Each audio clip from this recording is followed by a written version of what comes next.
Hi అండి. అందరూ ఎలా ఉన్నారు? ఇవాళ నేనొక డిఫరెంట్ రెసిపీతో మీ ముందుకొచ్చానండి.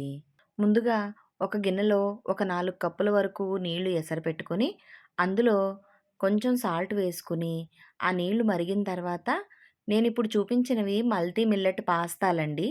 వాటిని మెత్తగా ఉడికే వరకు ఒక 2 నిమిషాలు, 3 నిమిషాల వరకు ఉడికించుకొని, ఇలా స్ట్రెయినర్‌లో వడగట్టుకొని, వెంటనే చన్నీళ్లు పోసి పెట్టుకోవాలి.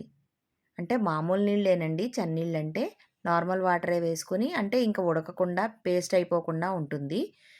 ఇప్పుడు ఒక గిన్నెలోకి ఒక కప్పు శనగపిండి, అరకప్పు వరిపిండి, కొంచెం పసుపు, రుచికి సరిపడా సాల్టు, కొంచెం తినే సోడా, తర్వాత సన్నగా తరిగిన పచ్చిమిరపకాయ ముక్కలు, ఉల్లిపాయ ముక్కలు, కొత్తిమీర, జీలకర్ర, ఇందాక ఉడికించి పెట్టుకున్న పాస్తా అన్నీ వేసుకొని ముందు వాటన్నిటిని పిండిలో బాగా కలిసేలాగా కలుపుకోవాలి.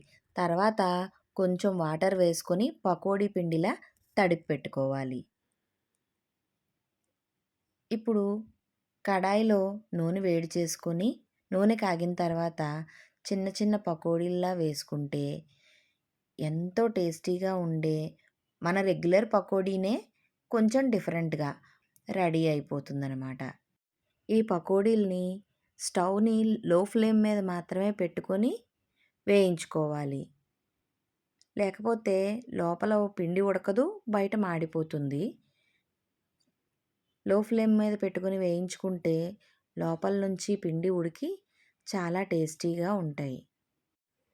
ఇవి ఈ వర్షాకాలంలో ఈవినింగ్ టీ టైమ్ స్నాక్‌గా చేసుకుంటే చాలా బావుంటుంది.